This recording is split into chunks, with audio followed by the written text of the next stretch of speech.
Muy buenas noches, son las 7:10 y hasta ahora el Banco de Occidente le da la bienvenida a todos los participantes VIP que nos acompañan en el foro virtual Aprendiendo de Derivados con la Tesorería del Banco de Occidente.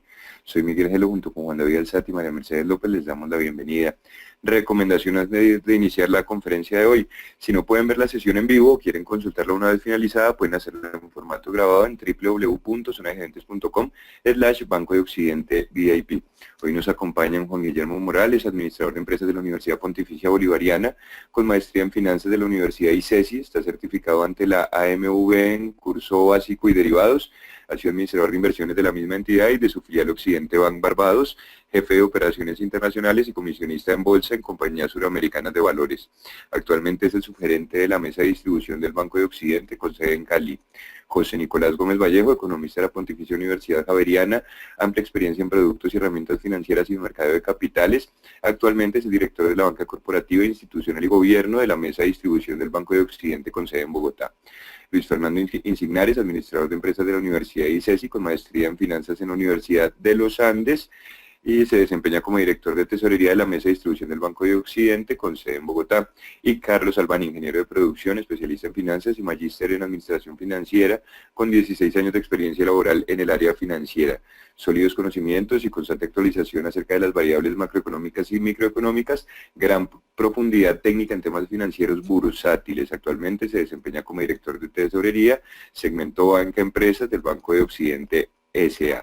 De esta manera y sin mayores preámbulos le damos la bienvenida a Nicolás, quien a partir de este momento puede iniciar la sesión.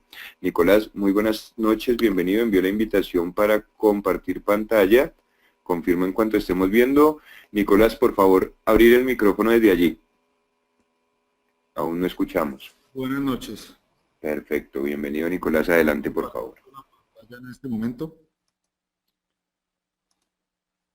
Sí, Perfecto. señor. Buenas noches para todos. Muchas gracias por su asistencia el día de hoy. Esta invitación es para que aprendan de los productos derivados. Hoy nos vamos a enfocar en dos productos, en opciones y swap IBR. Y lo que buscamos con esta capacitación o este proyecto académico que queremos desarrollar con estas capacitaciones de producto es que ustedes conozcan las raíces, las bases de los productos, que entiendan qué variables, qué variables afectan los precios de esos productos, qué los componen y obviamente y por supuesto en qué momento es mejor utilizarlos para que ustedes gestionen mejor sus riesgos tanto de tipo de cambio y tasa de interés.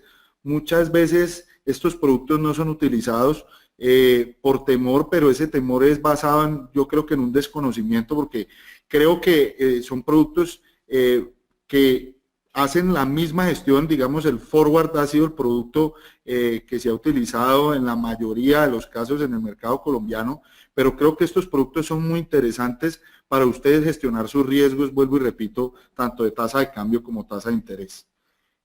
Como les decía, nos vamos a enfocar en opciones del lado de la cobertura de riesgo cambiario y el swap o el interest rate swap de coberturas de tasas de interés. Y vamos pues, voy a pasar adelante, yo voy a dar la explicación de el producto de opciones, de qué se tratan, qué tipos de opciones hay, de acuerdo a su vencimiento, qué tipos de opciones también existen, de dónde sale su precio, cómo se calcula la probabilidad de su precio. Vamos a conocer un poco las bases del producto y después Carlos Albán hará también la explicación del interest rate swap. Entonces, pasando al tema de opciones, la definición de una opción financiera es un contrato el cual el comprador adquiere un derecho, pero no la obligación de comprar o vender un activo a cambio de una prima. El vendedor de la opción está obligado a comprar o a vender ese activo si el comprador así lo desea. Acá les voy a poner un ejemplo en la parte inferior y es una comparación, digamos, con la salud. Ustedes pagan una prima anticipada con la posibilidad de que en algún momento ustedes se enfermen o cualquiera de nosotros nos enfermemos y recibamos el derecho a la salud. y así ustedes trabajan con las aseguradoras. Digamos, con el banco, para hacer el símil en este caso, y voy a hablar del peso dólar, ustedes tienen un riesgo cambiario. Ustedes podrían fijar el precio máximo o mínimo, máximo en caso tal de que necesiten comprar dólares, o el precio mínimo en caso de que necesiten vender dólares, y el banco va a actuar como la aseguradora. Ustedes pueden fijar el precio máximo o mínimo, como les decía, adquiriendo una cobertura en caso tal de que el dólar sobrepase ese nivel, y pues el banco, obviamente, por darles ese derecho, pues recibe una prima por parte del cliente al plazo que ustedes deseen, y vuelvo y repito, al precio que ustedes deseen. Y ustedes ahí reciben el derecho a comprar o a vender dichos dólares. Esa es la definición de las opciones. Hay dos tipos de opciones, las call y las put. Las call sirven para, y vamos a hablar del lado de, o vamos a enfocarnos en los clientes que hacen cobertura de su riesgo cambiario.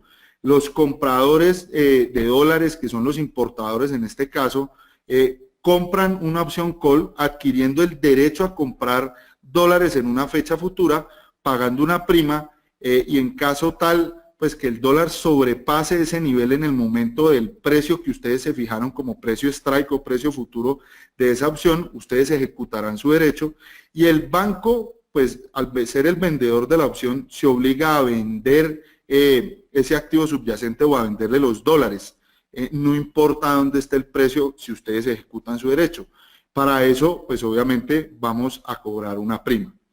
Las opciones put son para el lado exportador, son los clientes que venden dólares, y es el cliente que adquiere el derecho a vender un activo o a vender dólares en una fecha futura a un precio futuro, y a cambio de esto paga una prima. El banco, al ser el vendedor de la opción, pues se obliga a comprarles los dólares si ustedes desean ejecutar la opción, y por por esta obligación recibimos una prima.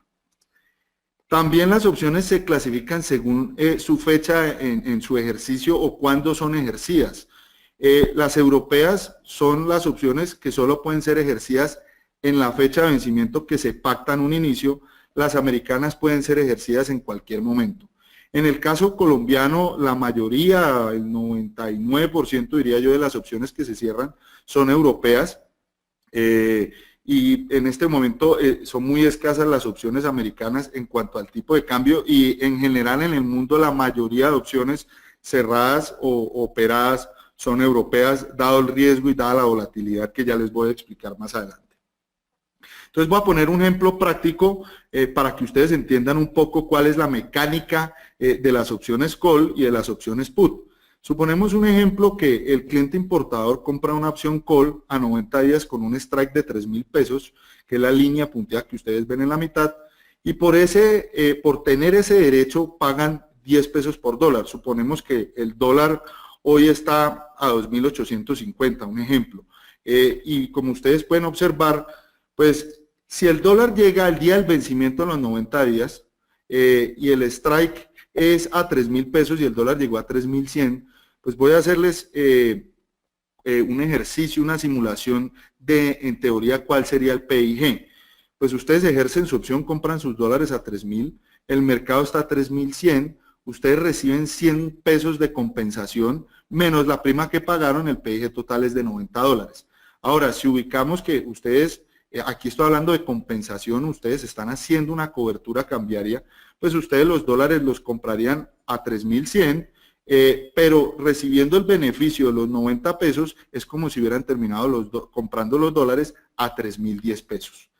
Si el día del vencimiento del dólar está por debajo de 3.000, aquí estoy poniendo un ejemplo distanciado de los 3.000 pesos, pues el cliente no ejerce la opción y solamente habrá pagado los 10 pesos por dólar de prima. Y la ventaja de las opciones, sobre todo las opciones financieras y en el mercado cambiario, lo que permite es que ustedes, en el caso de las opciones call, pues se ganen el retroceso del mercado, porque aquí el ejemplo sería, pues si el dólar está el día del vencimiento ahí a 2.840, pues lo único que ustedes habrán pagado 10 pesos por dólar la prima, entonces es como si se hubieran cubierto a 2.850. se ganaron o participaron del retroceso que tuvo el mercado. Ahora, si hacemos un ejemplo de un cliente exportador, de una compra, una opción put para cubrir sus exportaciones, arranco del mismo nivel. El dólar, supongamos, está a 3.100, está más arriba, y el cliente se pone un strike a 3.000 diciendo yo a lo mínimo que quiero vender mis dólares es a 3.000 pesos. El cliente por recibir ese derecho paga también 10 pesos por dólar la prima, y si el día del vencimiento, la liquidación a los 90 días, el dólar está a 2.850, el cliente recibe una compensación a favor de 150 pesos. Menos los 10 pesos por dólar de prima que pagó, pues el PIG total de la operación sería 140 pesos por dólar. Como el cliente está haciendo una cobertura de los dólares que va a recibir a 90 días, el cliente vendería sus dólares a 2.850 más los 140 pesos, es como si terminaría vendiendo sus dólares a 2.990 pesos. Y terminaría, pues, obviamente teniendo una cobertura del tipo de cambio de su venta a futuro a 90 días con esta opción. Ahora, lo mismo que explicamos en la opción call, pero en el movimiento contrario del tipo de cambio, si el dólar a los 90 días el dólar termina cerca de 3.100, donde estaba el spot, no se da ese strike, el cliente no ejerce la opción, lo único que habrá pagado son los 10 pesos por dólar de prima, y el cliente habrá vendido sus dólares a 3.100 menos los 10 dólares, menos los 10 pesos por dólar de prima que pagó, es como si hubiera vendido sus dólares a 3.090 pesos. ¿Eso qué permite para los exportadores en este caso? Haber recibido o haber tenido el beneficio en caso que el dólar hubiera tenido un movimiento alcista y poder haber participado de ese movimiento alcista. Entonces, la primera gran conclusión, las opciones ayudan a cubrir el riesgo cambiario, generando una oportunidad de ganarse los retrocesos o los movimientos del mercado que vayan en dirección opuesta a la cobertura que hizo el cliente. Eso es bien importante porque la mayoría conoce los forwards y los precios o los forwards dan un precio fijo a futuro que genera una obligación tanto para el comprador como para el vendedor. Pero aquí el comprador de la opción queda cubierto recibiendo ese beneficio del retroceso del tipo de cambio, ya sea hacia abajo o ya sea hacia arriba el movimiento. Ahora, entrando un poquito a la parte académica, les queremos explicar qué hay que tener en cuenta para las opciones. Yo les hablaba a ustedes que ustedes fijan el precio de la opción o el precio futuro de la opción. Y hay que tener en cuenta que como tenemos una probabilidad o hay una probabilidad que se ejecute esa opción o que ustedes ejecuten ese derecho, hay que tener en cuenta la volatilidad que tiene el activo.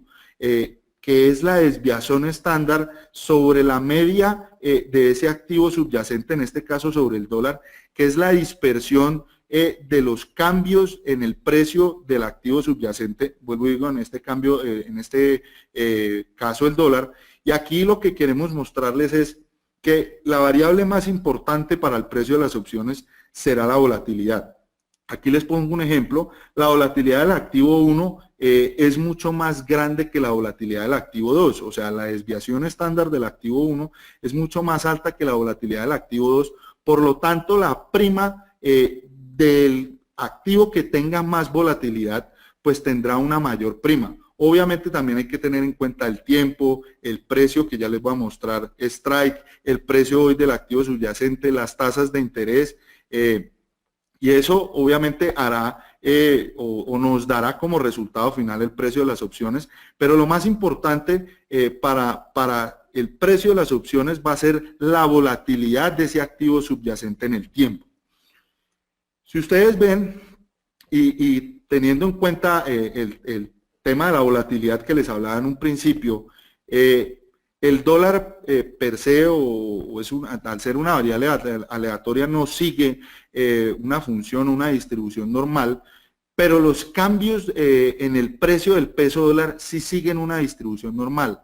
Y con la volatilidad podemos estimar la probabilidad del tipo de cambio en cuánto va a estar en un momento futuro. Aquí, por ejemplo, les traigo la distribución normal y la probabilidad del tipo de cambio en cuánto, de acuerdo a la volatilidad que ha tenido el tipo de cambio, en cuánto va a estar el tipo de cambio en 3 meses. Para abajo dice un rango de 2.786 y para arriba en un rango de 3.173.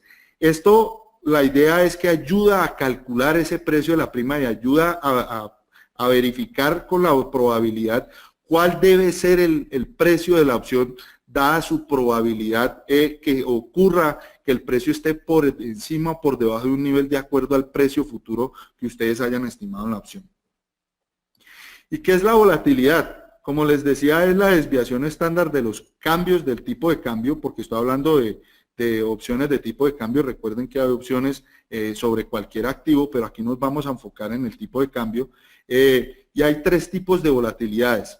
La volatilidad histórica, que es la volatilidad observada en un tiempo atrás del precio del peso dólar. La volatilidad implícita del mercado, que es la volatilidad calculada teniendo en cuenta la probabilidad de la ejecución de la opción, y aquí es donde les voy a hablar más adelante que esta volatilidad es la que vamos a tener en cuenta para calcular el precio de las opciones.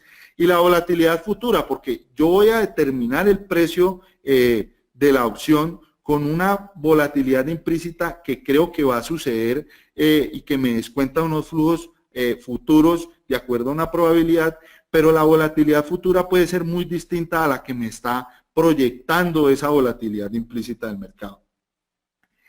¿Cómo se calcula el precio de una opción? Y aquí ya les hablaba de la probabilidad de acuerdo a la desviación estándar que puede tener el tipo de cambio o su grado de dispersión de movimientos hacia abajo o hacia arriba del tipo de cambio. Y hay varios modelos que nos ayudan a sacar el precio de la prima. Hay modelos de árboles binomiales, y está también el más usado en el mercado, porque en teoría es el más fácil que usamos en el mercado, que es Black-Scholes. Esos señores se ganaron un premio Nobel a finales de los 90, porque determinaban el precio de una opción teniendo en cuenta o buscando descontar el valor presente de un precio futuro, pero que es un valor indeterminado, porque va de acuerdo al precio futuro que ustedes pongan a partir de una probabilidad acumulada teniendo en cuenta varios factores. La volatilidad del activo, las tasas de interés, el tiempo, el precio de ejercicio y el precio spot del activo subyacente. Aquí yo no los quiero complicar con la fórmula porque pues sí es un poco difícil, pero les subrayo unos círculos porque aquí, digamos, las tasas de interés son conocidas, el tiempo al cual ustedes van a hacer la opción es conocido, el precio de ejercicio ustedes los van a determinar y el precio spot del activo subyacente lo conocemos. Lo que vamos a determinar o lo que se determina es cuál es la volatilidad, esa desviación que va a tener el tipo de cambio en el plazo al cual ustedes van a cerrar la opción, y esa volatilidad es lo que más influye en el precio de la prima de la opción, que con esta fórmula lo calculamos.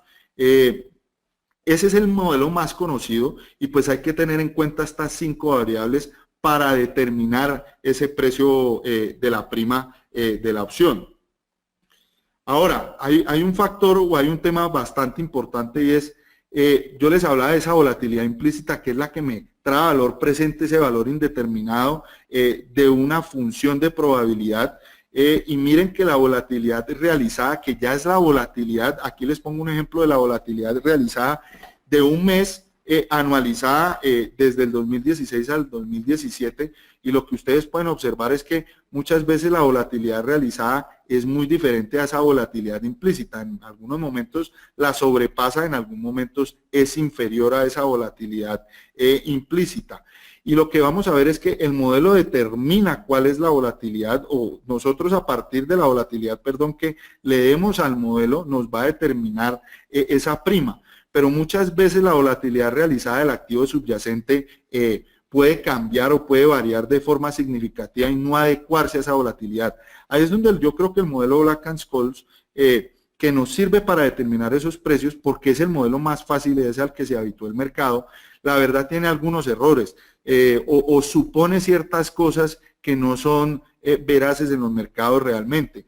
dice que las tasas de interés o los efectos de tasas de interés en el tiempo, la tasa de interés no varía, la volatilidad es constante en el tiempo, los precios son continuos, no existen gaps de mercado. O sea, dice que el dólar tiene cotización constante todo el tiempo y hay días que vemos que el dólar pasa del cierre de mercado de 2.950 al otro día ahora a 2.920. No tiene ese tipo de factores que determinan el precio, que el precio de la opción sea veraz y exacto, pero como les digo es el modelo más usado y este es el modelo que usamos en el mercado colombiano. Factores que determinan el precio de una opción, que es la prima.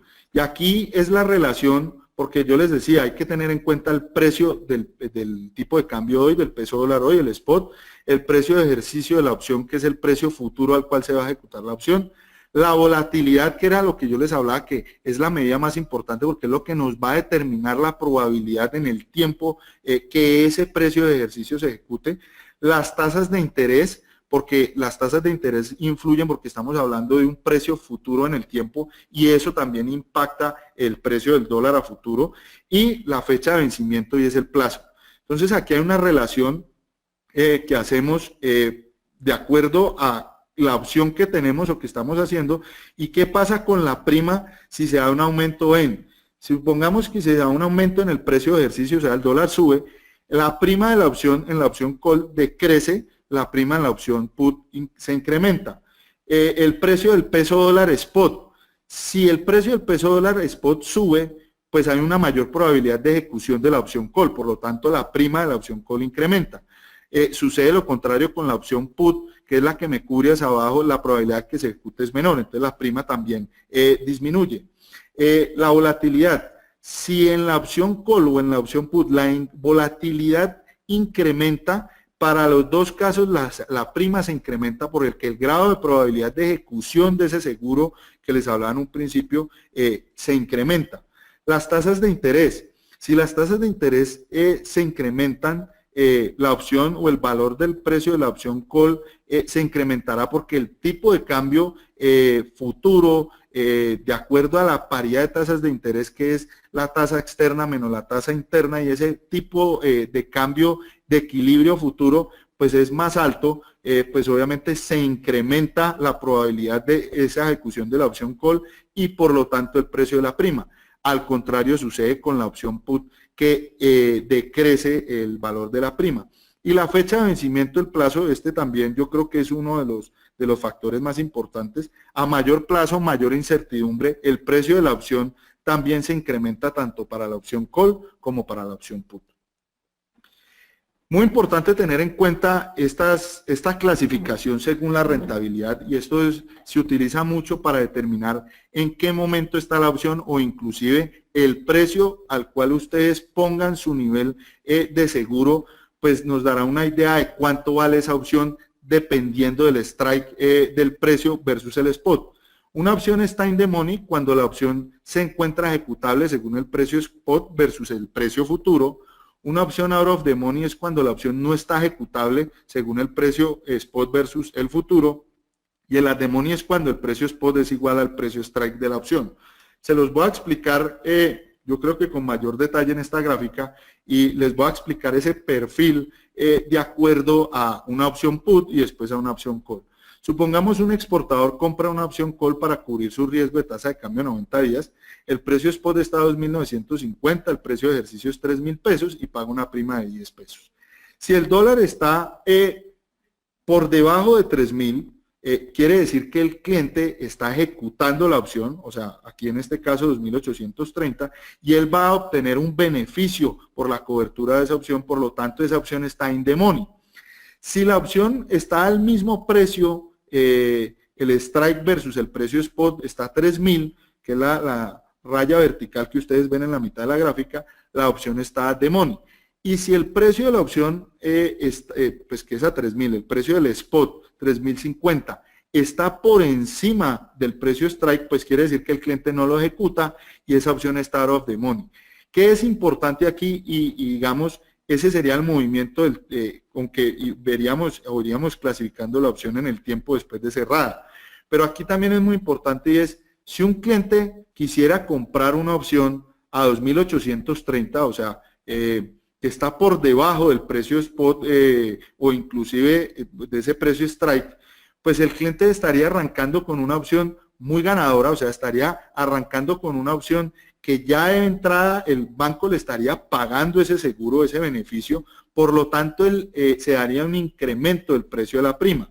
Si el cliente asegura el precio que quiere futuro de vender sus dólares, supongamos que el 3.050 fuera el precio spot y el strike fuera 3.000, pues obviamente el precio de la prima va a ser mucho menor porque la probabilidad que se ejecute es menor versus que se ejecute a 2.830, que ya está ejecutándose desde el primer momento.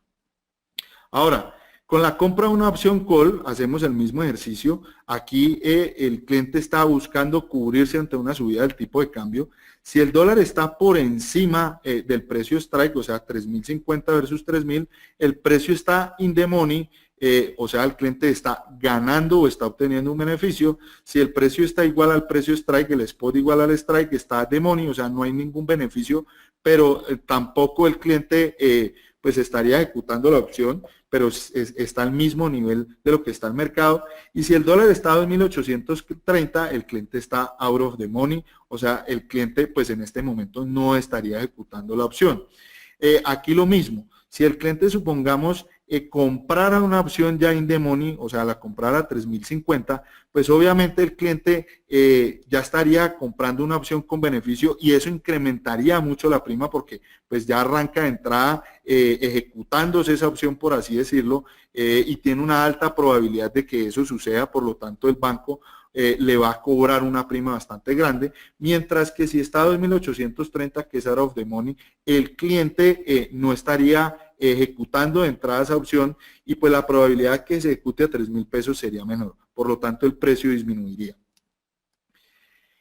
Este concepto o lo que les conté de las opciones tiene que ver con, o mejor dicho, el resultante de ver cuál es la probabilidad de ejecución depende mucho del cliente, qué precio strike o qué precio futuro se fije. Y aquí entramos a ver un concepto que se llama el smile de volatilidades, o sea, la sonrisa de volatilidades. Aquí lo hice con un plazo a 3 meses. Y si ustedes ven el precio at the money, estoy comparando octubre del 2016 versus octubre de 2017. Perdón, lo primero que voy a decir es, si ustedes ven la volatilidad que veíamos esperada del tipo de cambio en el 2016, era mucho más alta que la volatilidad esperada en octubre del 2017, o sea, las volatilidades han disminuido, pero si ustedes ven, se mantiene una tendencia positiva. Si ustedes ven el precio ATM, que es el at the money, que es el precio forward, por así decirlo, hacia la derecha, está más empinada la superficie o la curva de volatilidad hacia la derecha, o sea, hacia las calls, que lo que está hacia las puts. ¿Eso qué quiere decir? Que el mercado de opciones está descontando una probabilidad de una mayor subida del tipo de cambio que de una bajada del tipo de cambio. Por eso las opciones call salen más caras que las opciones put.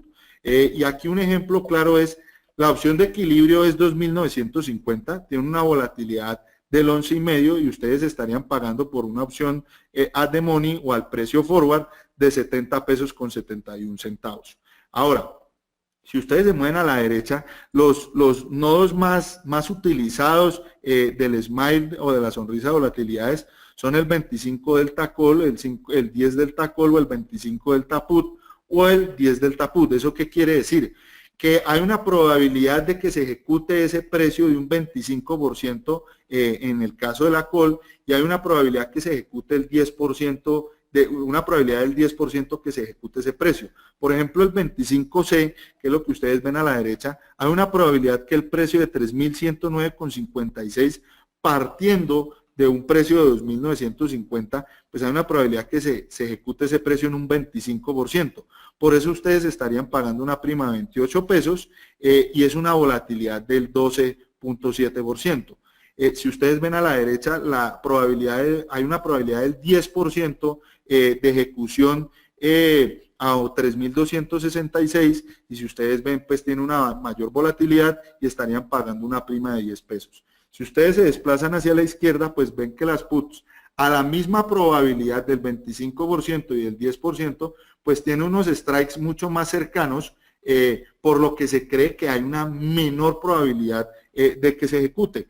Ahora, ¿por qué las volatilidades de un precio futuro o un precio lejano en cuanto a la probabilidad de que se ejecute tiene una volatilidad mayor? Y es ahí tiene que ver el concepto de la distribución, porque ya son las colas y para que se den esos eventos, pues la volatilidad tiene que incrementarse mucho más para que se den.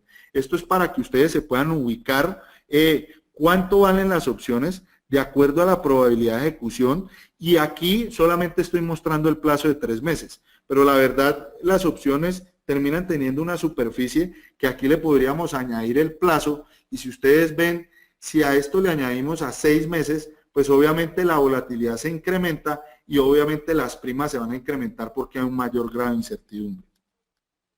Aquí les traigo una oportunidad con opciones, con un spot de 2.950, opciones call para exportadores, opciones put para importadores. Ese strike que ustedes ven ahí es el precio forward a cada uno de esos plazos. Y comparo porque para compararlo exactamente, lo que tenemos que mirar es cuánto me costaría la prima, por ejemplo, de cubrirme a cada uno de esos plazos a ese precio forward. No hacer un forward, sino hacer una opción, ya sea una call para los exportadores o una opción put para los importadores. Y aquí la gran oportunidad de lo que estoy viendo es, por ejemplo, en los exportadores con un spot de 2.962,55 en una call o en un 2.973,06, miren que si yo le sumo lo que cuesta la prima, que es 43 pesos y 60 pesos a los dos nodos, pues ustedes estarían comprando máximo sus dólares a 3.005 o a 3.033. ¿Ustedes a qué nivel recuperarían esa prima versus haber hecho un forward? Pues el dólar se tendría que caer el día del vencimiento a 2.919,21 o a 2.912,86. Ahí yo veo una oportunidad porque, pues aunque mantenemos el sesgo alcista en el corto plazo, pueden haber presiones bajistas y el dólar sí vemos que haya una probabilidad mayor que se caiga a esos niveles, y es un buen momento para comprar opciones a esos plazos, dado pues que la recuperación en el corto plazo, dado pues la posibilidad de esa caída o ese retroceso, pues es factible.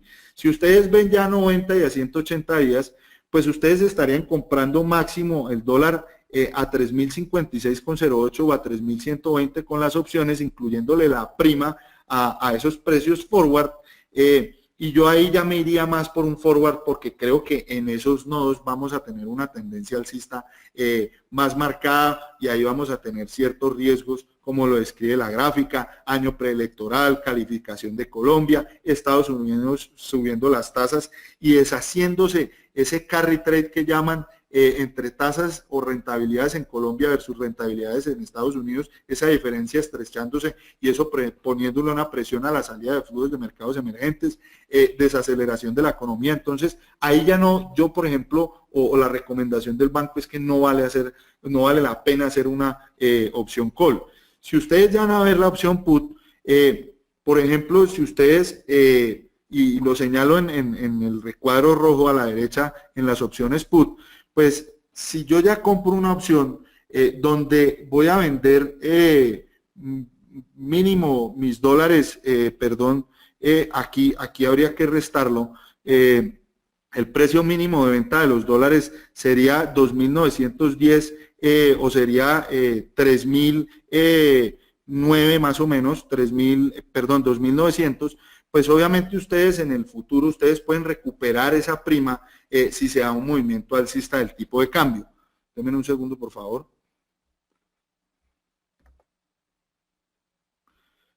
Perdón, un segundo, por favor. Entonces, aquí les estoy poniendo un ejemplo, es, ustedes recuperarían sus dólares, o la prima, perdón, si el dólar subiera a 3.049,72 o en 180 días si subiera a 3.107,95, lo cual lo hace bastante atractivo, y creo que el dólar sí puede llegar a tocar esos niveles en caso de los importadores, perdón, exportadores, quedó el título trocado, esa opción call importadores, opción put exportadores. Ya si ustedes ven a 30 y 60 días, pues por la probabilidad de que pueda haber un retroceso del tipo de cambio, podría ser más atractivo hacer una cobertura vía forward. Sin embargo, pues también es un buen momento para hacer opciones put para los exportadores, porque la volatilidad que vemos y lo que nos descontaba el smile de volatilidades es que hay mayor probabilidad de incrementos de la tasa de cambio que disminución de la tasa de cambio.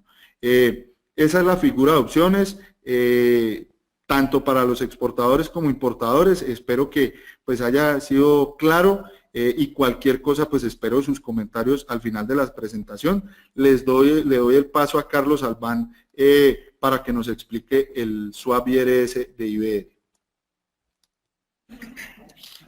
Bueno, buenas noches. Ahora vamos a hablar en este momento del interest rate swap o el swap de tasas de interés. Pues vamos a tratar de definir claramente qué es el swap de tasas de interés, cuál es la tasa que se puede cubrir en Colombia con este tipo de producto, con este tipo de derivado. Vamos a definir también la formación de esa tasa que se puede cubrir con el interest rate swap. Y por último vamos a mirar y analizar un poquitico la formación de la curva del swap y finalizamos con un ejemplo. Nico, adelante por favor, Nico.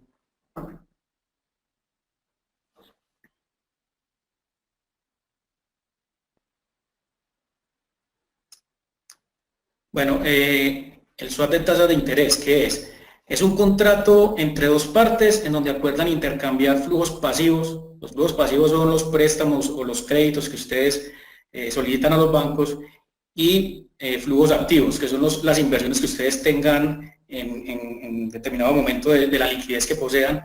Esos dos flujos tienen que estar en una tasa variable y se van a intercambiar por tasa fija y viceversa también.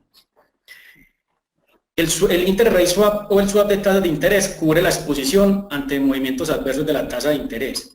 Pues recordemos que la semana pasada fue la reunión del mes de septiembre de la Junta del Banco de la República, donde tomaron la decisión de dejar la tasa en 5.25%. Después de llevar un buen tiempo en cada reunión bajando 25 puntos básicos, pues están en este momento en stand-by analizando los posibles factores de la economía para ver qué continúan haciendo, qué decisiones se toman de aquí hasta final de año. Entonces, eso es muy probable que ya estemos llegando como al final de la bajada de tasas de interés por parte del Banco de la República. Probablemente pueden quedar otros 25 puntos básicos, no lo sabemos, esperemos a ver qué pasa con los indicadores de la economía, pero eso sí nos puede indicar en este momento que estamos en niveles bajos de tasa y tenemos la oportunidad en este instante de contratar este tipo de productos y cubrir nuestros costos de financiación de mediano y largo plazo con esta tasa que hay actualmente, con el 5.25. Es una tasa, este interest rate swap estabiliza el flujo de caja, o sea, se conoce pues durante todo el periodo del crédito cuál va a ser los costos de financiación, los costos que vamos a pagar por intereses. No hay intercambio nominal, aquí también es una compensación financiera. Nico, dale por favor. Vale, listo, entonces tenemos aquí, este es el esquema, tenemos el cliente y el banco. El cliente le va a pagar al banco una tasa fija por su crédito, por su financiación, y el banco se va a encargar de gestionar la tasa variable, el IBR más el spread que les prestó a ustedes en el crédito inicial.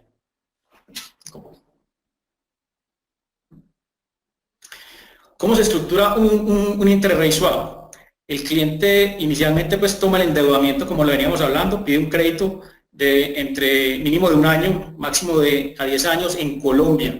En los mercados internacionales se ha visto negocios de swap, de interest rate swap, hasta de 20, 25 años. En Colombia lo máximo que se ha visto han sido estos 10 años.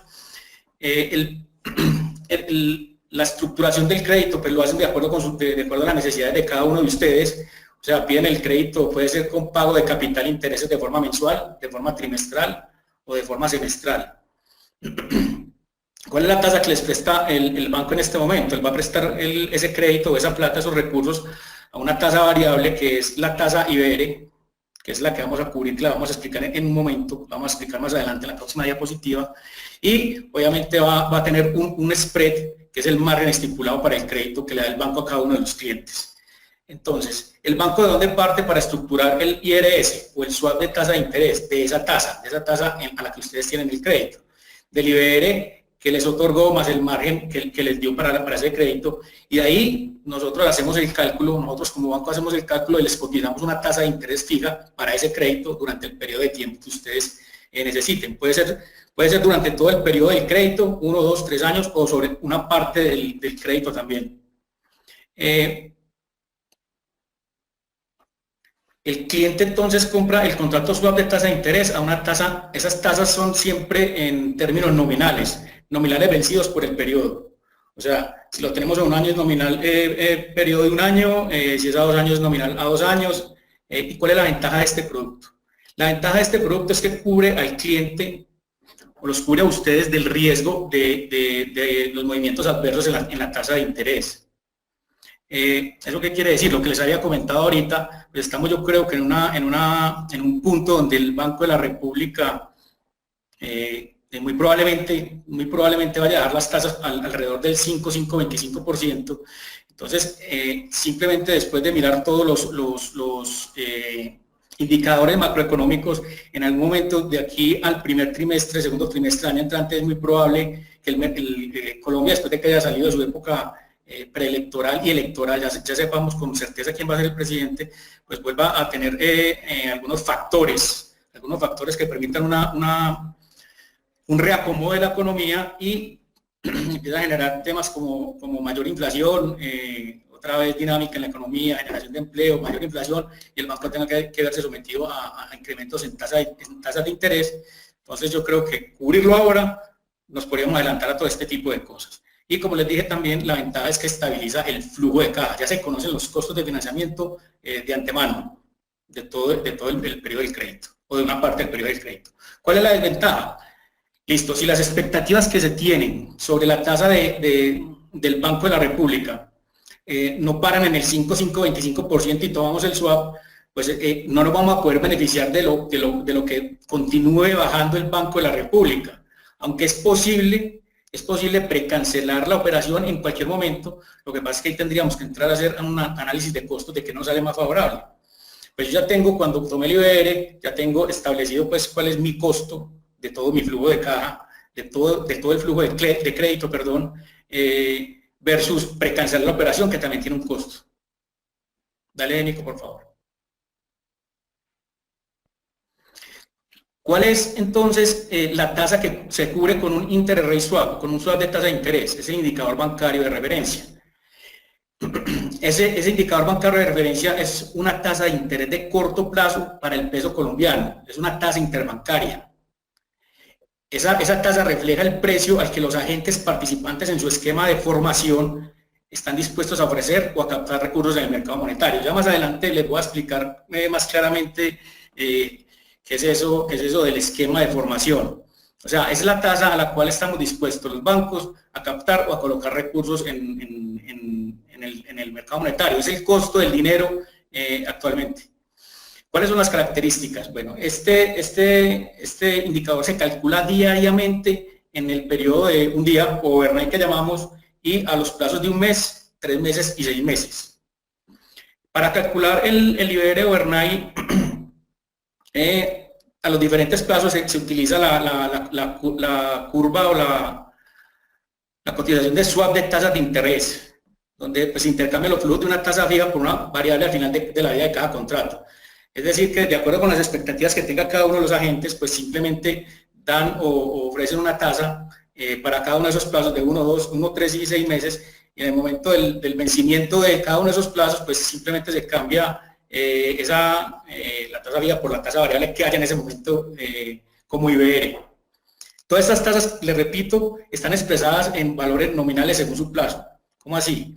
El overnight está expresada en nominal día vencido, la tasa de un mes está expresada en nominal mes vencido, y la de 3 meses trimestral, nominal trimestre vencido. Eso lo tenemos que tener claro, no son las tasas efectivas a las que estamos acostumbrados. Se calculan los intereses a partir de estas tasas nominales. Nicolás, por favor. ¿Cuál es el esquema? El esquema de creadores del interés del indicador bancario de referencia Eso es, este esquema de creadores de esta tasa de referencia está administrada por el Banco de la República. Participan 8 bancos que son escogidos por la metodología de riesgo de largo plazo que se llama CAMEL. El CAMEL analiza, entre otras cosas, pues diferentes aspectos de cada uno de los bancos que quieren participar en este esquema, como cuáles. Pues analizan el capital del banco, analizan los activos del banco, o la administración o el gobierno corporativo del banco, los ingresos que tenga el banco y la liquidez con la que cuenta. Y de acuerdo con estos datos más otros, pues simplemente se hace la selección para entrar a participar en este esquema de creadores de mercado. Cada participante tiene o debe cotizar diariamente una tasa nominal Choice, que refleja su postura de liquidez para los plazos definidos. Recordemos los plazos, el overnight, o sea, para un día, un mes, 3 meses y 6 meses. ¿Qué significa Choice? Choice es una tasa a la cual cada banco está dispuesto a tomar o colocar los pesos. Le es indiferente si los capta o los coloca. Entonces eso significa Choice. Solamente se manda una tasa, no se manda tasa de captación ni tasa de colocación, solo una tasa. Y el Banco de la República simplemente organiza las posturas que se envían diariamente de manera cronológica, de mayor a menor o de menor a mayor, y va a calcular la mediana a partir de esas cotizaciones. La mediana que dé como resultante es el IBR overnight para el día siguiente. Entonces, por ejemplo, aquí tenemos un ejemplo. Tenemos aquí el título está equivocado, disculpen por favor, es IBR, no plazo un mes, sino IBR overnight para el 2 de agosto, fue de 5.259%. Las posturas que mandaron los diferentes bancos participantes, que los podemos observar aquí en el esquema de creadores de mercado, fueron las siguientes, desde el 5.271, que fue el Banco Agrario, hasta Itaú Corbanca, que fue 5.24. Chico, dale por favor. Entonces, la mediana es 5.259. Dividir se coge y se suma aritméticamente la tasa del Banco de Bogotá y Bancolombia, en este caso se divide por 2 y ese es el IBR overnight. Las tasas que quedaron por encima de esa mediana son demandantes de recursos. Las tasas que quedaron por debajo de esa mediana son oferentes de recursos. Entonces, ¿qué quiere decir? Esto, aquí cada uno de los bancos que está demandando recursos, pues le ingresan 80.000 millones de pesos. Quiere decir que cada banco tiene que participar en este esquema de creadores de esta tasa con 20.000 millones de pesos, solamente para el tema del overnight. Cada uno de los de arriba, 80.000 recibe y los de abajo tienen que entonces entregarle 80.000 a los de abajo. O sea, 20.000 entrega cada uno de los bancos. Bancolombia le entrega 20.000 a Banco de Bogotá, 20.000 a Vivienda, 20.000 a Banco Occidente, 20.000 a Banco Agrario, y así sucesivamente con BBVA, GNB, Sudamérica y Itaú. Para entonces el cálculo del IBR a plazos de 1, 3 y 6 meses, pues se utiliza entonces lo que estamos hablando, que es la curva swap de tasas de interés, y es exactamente con la misma metodología. Pero ya en esto cambia el monto de negociación de los bancos. Para el plazo de 1 y 3 meses, lo que los bancos ponen a disposición para el cálculo de ese indicador son 10.000 millones de pesos. Y para el cálculo del de 6 meses, del plazo de 6 meses, pone 3.000 millones de pesos. Dale, Nico. Bueno, ahora, la formación de la curva swap IBR. Entonces, como veníamos hablando, la curva swap IBR entre el plazo de un día y los 6 meses, pues se forma con la ayuda del esquema de creadores de mercado, y eso está influenciado también por las expectativas de inflación y política monetaria que haya en el país y que tengan los agentes. Si nosotros observamos, por ejemplo, la curva que nos está mostrando la línea gruesa, que está invertida, esa curva es de hace 3 meses, del 21 de junio del 2017. Entonces vemos que las tasas de interés de corto plazo son mucho más altas que las tasas de interés de mediano plazo, de 1 a 6 meses. ¿Eso qué quiere decir? Hace 3 meses los agentes tenían, o la expectativa de los agentes con respecto al movimiento de tasas por parte del Banco de la República era bajista.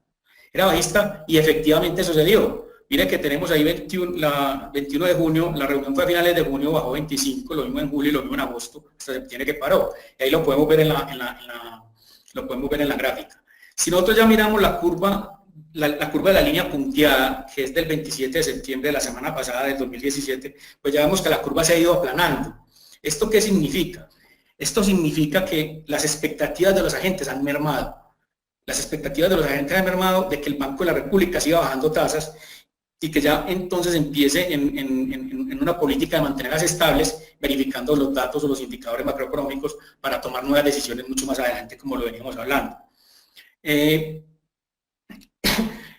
El cálculo de la curva, o la formación de la curva a plazos mucho más largos, de 6-9 meses en adelante, ya tiene incluido, fuera de, obviamente, las expectativas de inflación y política monetaria, pero ya se incluyen temas como el riesgo del país, la tasa de los títulos TESO de tesorería del gobierno central, del gobierno nacional. Eso afecta también la formación de la curva a más largos plazos. Nicolás, por favor. Entonces, mire, aquí en la gráfica del lado derecho podemos ver diferentes curvas de swap IBR. Tenemos curvas desde diciembre del año pasado, de enero, marzo, tenemos curvas de junio y de septiembre, o sea, la más reciente, la de septiembre, que es la amarilla. ¿Ahí qué podemos observar? Pues podemos observar que las expectativas de bajada de tasas de interés, pues yo creo que se puede analizar que sobrepasó lo que estaba esperando los agentes del mercado. La curva de diciembre, del 1 de diciembre, que es la primera, pues mire que tenemos una tasa del 7.25 en el corto plazo, y luego nos muestra que a 18 meses simplemente estábamos en ese momento estimando que la tasa llegara a un 6%, y como lo hemos venido hablando, está casi 100 puntos básicos más abajo. Y mire que en la medida que va pasando el tiempo, pues obviamente las expectativas van cambiando, pero siempre bajistas, hasta que llegamos a la curva a la más reciente, la del mes pasado, del 25 de septiembre, y ahí vemos cómo se está aplanando, que es lo que les estaba diciendo en la diapositiva anterior. Yo creo que las expectativas ya están llegando como a su fin, y el Banco de la República nos puede dar a tasa de interés por estos lados donde está, 5.25. Si vemos nosotros la parte derecha de esa gráfica, vemos que a 18 meses, 2, 3, 4 años, pues ya empieza a tener empinamiento la curva, va hacia arriba. La gráfica del lado izquierdo es la gráfica de la tasa del Banco de la República, que es la línea cuadrada, versus los TES. Y nosotros vemos que todas las tasas de los títulos TES están por encima de la tasa del Banco de la República. Ahí tenemos, por ejemplo, TES de 2019 hasta 2022, son los 4 años que les estaba comentando ahora, y esas tasas se están moviendo entre 5.35 y 6.50. O sea, hay expectativa alcista, entonces eso también, como les dije ahora, también afecta el movimiento de la curva o la formación de la curva. Dale, Nico, por favor. Mira, aquí tenemos un ejemplo de cómo hacer una cobertura de un crédito atado a una tasa variable, IBR más un spread.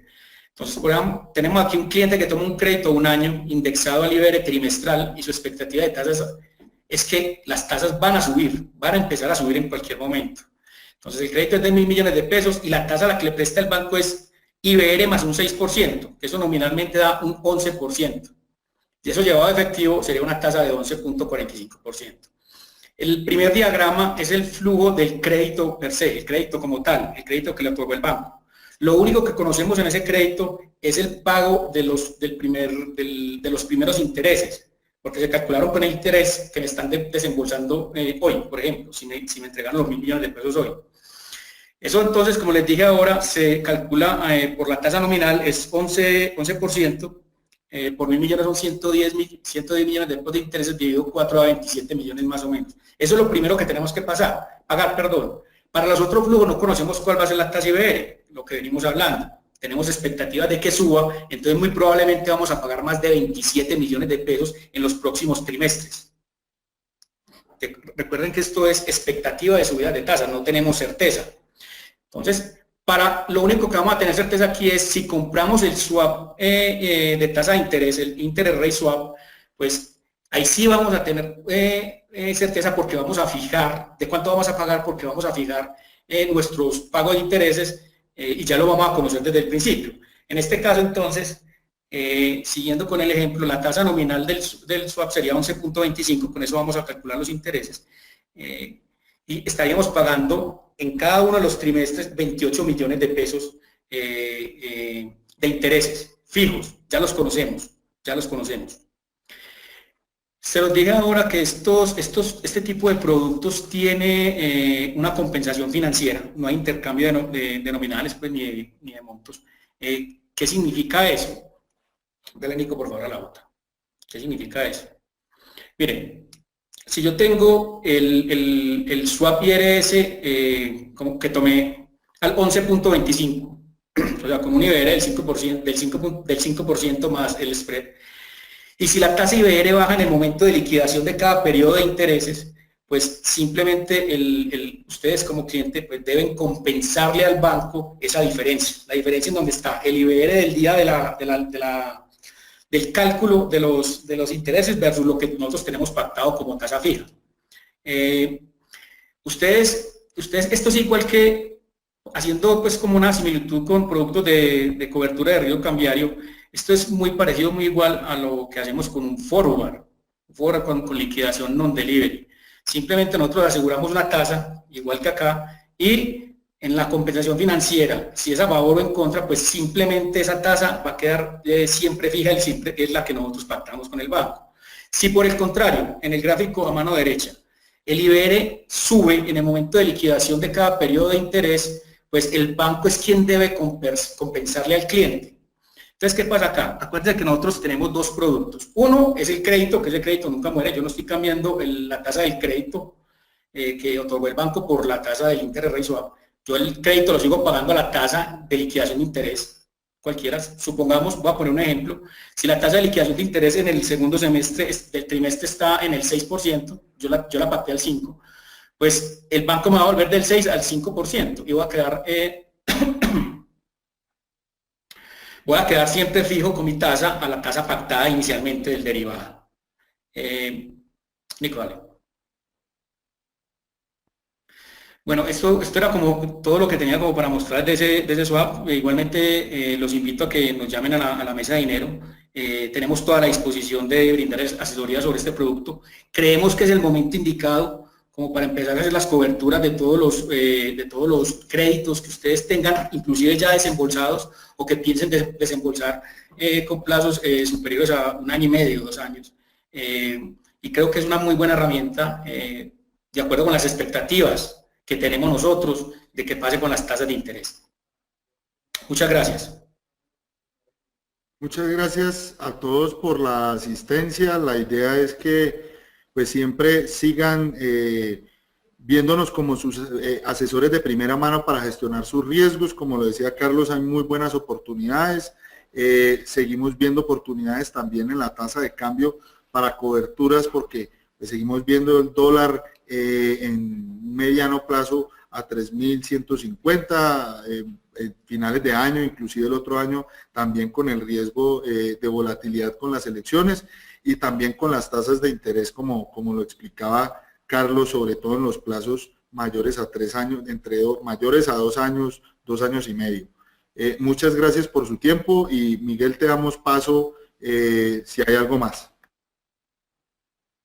Nicolás, Carlos, muchísimas gracias por la sesión de hoy. En efecto, vamos a dar inicio a la ronda final de preguntas. Les recuerdo que para interactuar lo pueden hacer a través del micrófono, haciendo clic en la manito de color verde, pueden formular sus preguntas y comentarios vía chat. Antes de iniciar ronda de preguntas, vamos a hacer un pequeño sondeo para conocer apreciaciones con respecto a la sesión.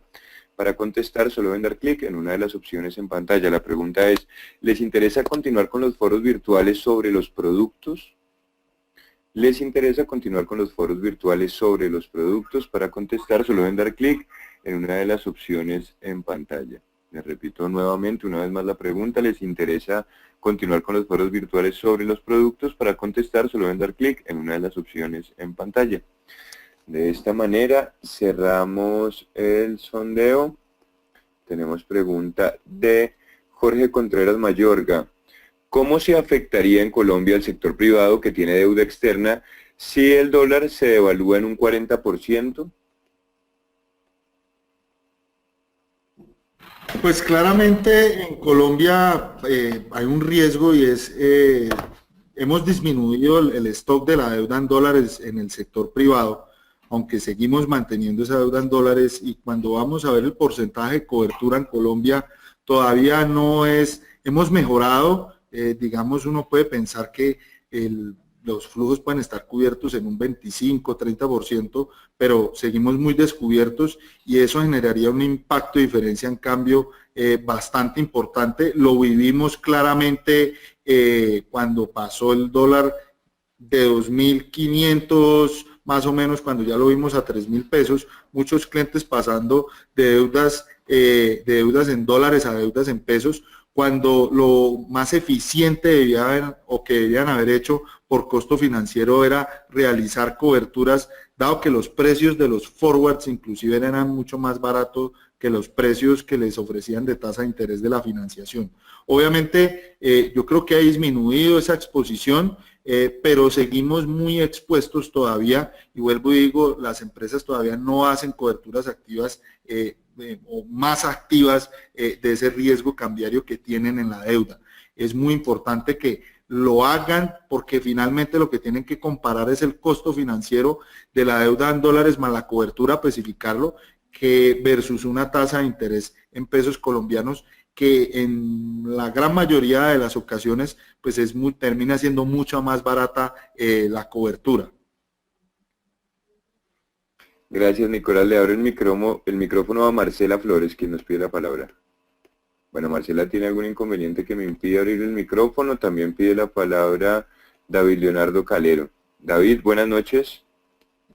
¿Cómo ven el panorama de la calificación crediticia del país, teniendo en cuenta el déficit fiscal, la regla fiscal?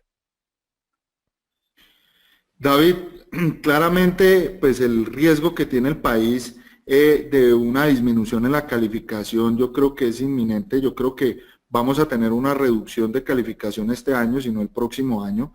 El Banco de la República no lo dijo o no habló del déficit fiscal, pero habló que una gran preocupación es el déficit de cuenta corriente, y el déficit de cuenta corriente en este país lleva a un déficit fiscal, que es lo que llaman los economistas déficit gemelos. Yo creo que el déficit fiscal planteado para este año va a ser muy difícil de lograr porque el recaudo pues no se va a lograr, digamos, al gobierno o el gobierno tuvo un flujo que se apareció que no tenía, yo creo, en las cuentas, que fue las multas que le cobró a las empresas de telecomunicaciones, y eso ayuda a aliviar un poco la caja, o aliviar, perdón, un poco la caja, pero creo que el déficit fiscal va a ser muy difícil de cumplir con una menor expectativa de precio de petróleo, un menor crecimiento esperado, y por ende creo que eso va a afectar la calificación. La percepción de riesgo en el país debería aumentar, y el impulso, pues obviamente, que tienen los bancos centrales o que nos está dando la FED de subir tasas de interés, pues eso, pues obviamente nos pone más débiles o nos pone en una situación más débiles ante choques externos, y eso yo creo que puede causar esa pérdida de calificación de manera más rápida de lo pensado. Además, que las elecciones pues se plantean bastante polarizadas, muchos candidatos, y creo que ningún candidato el otro año pues va a hablar en su carrera electoral de una nueva reforma tributaria, por lo cual creo que ahí las calificadoras nos estarían castigando, porque este año tuvimos el alivio que pasamos la reforma el año pasado, y el otro año no vamos a tener esa disposición política para hacerlo. Continuamos con pregunta de José Valentín Rico. ¿Cuál es la tasa impositiva por las opciones en dólar y el IBR? ¿Cuál es el efecto en NIIF? Perdón, la tasa impositiva, si la liquidación es a favor y el cliente no es autorretenedor, hay una retención del 2,5% en las opciones en la liquidación. Esa es la única tasa impositiva que tiene la opción. En el momento del vencimiento, si el cliente ejecuta su derecho, o sea, tiene un beneficio. Eso sería la única tasa impositiva. Y en cuanto al swap IBR, pues obviamente hay que buscar hacer contabilidad de coberturas para que esas liquidaciones que vaya haciendo el swap IBR, como les explicaba Carlos, se vayan registrando en el ORI, en otros resultados integrales, para que cuando se ajuste la cuenta de ingresos versus ese ORI, pues termine siendo un crédito que se termina expresando a tasa fija. Es una decisión política que debe tomar la empresa. Recuerden que debe haber un coeficiente de la cobertura del derivado sobre la deuda y en un swap IBR, pues obviamente cubre una deuda, entonces el coeficiente de cobertura sería 100% y funcionaría esa contabilidad de coberturas. Así se debería expresar en la NIF. Si no toman la decisión de la contabilidad de coberturas y de llevar a esas liquidaciones al ORI para después ajustarlo contra el costo total de la deuda, pues ese efecto de esas liquidaciones se va a ir al PIG. Entonces creo que es muy importante seguir o buscando aplicar esa contabilidad de cobertura. Recuerden que el año pasado nosotros hicimos un curso de NIF que está grabado en esta aula virtual, que es muy interesante e inclusive ahí explican claramente el detalle del manejo que debe tener un swap IBR para no tener un impacto en el PIG, sino que se refleje como un costo financiero total de tasa fija. Gracias, Nicolás. Le abro el micrófono a Juan Morales, quien pide la palabra. Bueno, Juan también tiene algún inconveniente que me impide abrirle el micrófono, pero nos hace llegar la pregunta por chat. ¿Debo cubrir todo el plazo con IRS o parcial? Carlos, ¿responderías vos esa pregunta, por favor? Sí. Bueno, la cobertura se puede hacer de forma parcial o de forma total de todo el plazo, pues dependiendo como vuelvo e insisto, las expectativas que se tenga pues de movimiento de tasas de interés. Les voy a poner un ejemplo, hace 6 meses, cuando el Banco de la República venía bajando tasas de interés, nosotros veíamos que de acuerdo con el movimiento de las curvas, como se estaban formando las curvas, pues créditos de 3 meses, de 2 años en adelante, 2 años, 3 años, 4 años, pues simplemente la cobertura de un corto plazo, de 1 año y medio era suficiente, y yo creo que nos íbamos a beneficiar también de la bajada de tasas de interés del Banco de la República. Entonces, conclusión, se puede cubrir parcialmente o totalmente todo el plazo. Gracias, Carlos. Pregunta Marcela Flores, ¿se puede cubrir el crédito de otra entidad con el IRS con el Banco de Occidente? Sin ningún problema. Se puede hacer la cobertura usted puede tener el crédito en cualquier entidad financiera y puede hacer la cobertura sin ningún problema con el Banco de Occidente. Sí. Pregunta Jorge Contreras. Si el dólar verde en Estados Unidos se devalúa, ¿cómo se afectaría el peso dólar?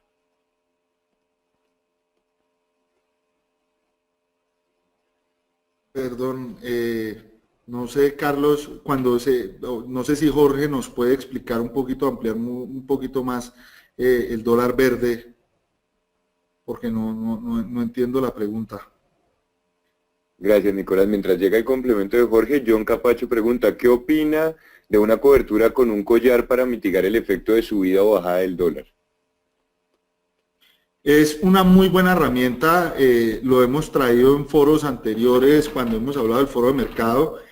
Los collares, y como les mostraba esa sonrisa de volatilidades, pues claramente ustedes en los collares, pues es una combinación de una compra, una opción, y de venta de una opción. La opción que estaría comprando, por ejemplo, un exportador sería la opción put, que es la opción que es barata, y estaría vendiendo la opción call, que es la opción cara, para fondear o para cubrir el costo de la prima de comprar solamente la opción put. El corredor que hoy en día es bastante amplio, da un margen sobre el forward atractivo, el collar, sobre todo para el collar exportador. Nosotros al collar importador le llamamos túnel, y digamos ese no da para mí una expectativa o no genera algo atractivo, pues porque pasa lo inverso, están comprando la opción call, que es la opción que tiene la volatilidad cara o la volatilidad alta, y están vendiendo la volatilidad barata. Entonces terminaría siendo mucho más atractivo comprar un forward o comprar una opción call direccional o una call apalancada, que la hemos explicado en foros anteriores, porque definitivamente el beneficio de un retroceso va a ser muy corto, va a estar muy pegado al precio del forward. Hoy en día, como conclusión les digo, es mucho más atractivo los collares para los exportadores, versus los túneles o el collar importador para los importadores. Alonso García, sobre la DTF, ¿cuál es su expectativa? ¿Existe algún derivado para esta tasa?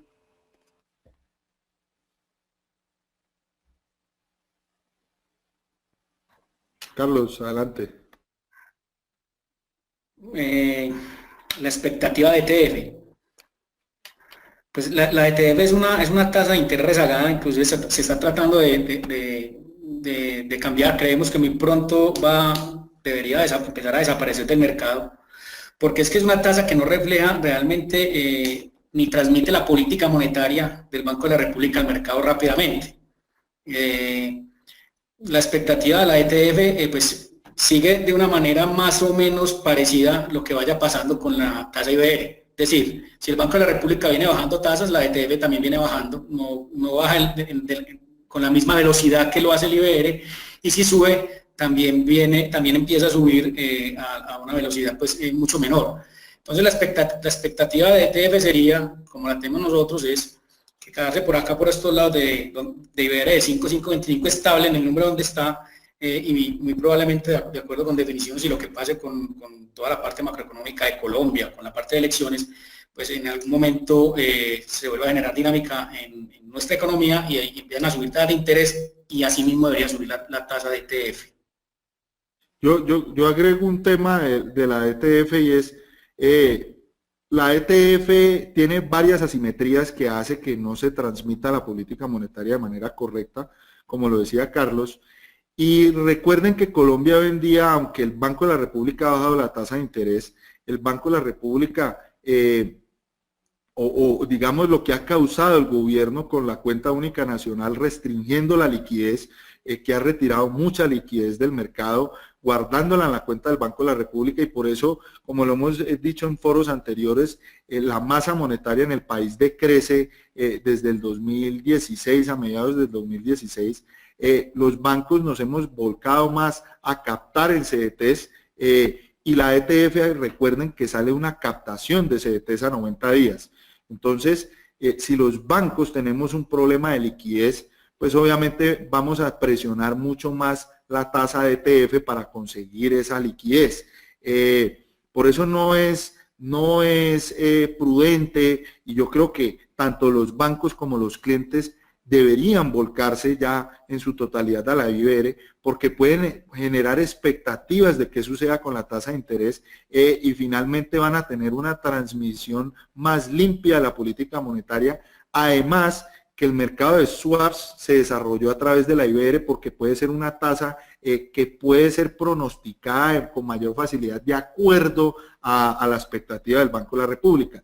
Generar swap sobre ETF es extremadamente caro, porque vuelvo y les repito, tiene unas asimetrías como el 4 por mil en el vencimiento, como ahí interactúan todos los agentes del mercado, va desde una persona natural hasta una empresa grande, una oficina de un banco, a hacer una captación, y las tasas varían de manera significativa.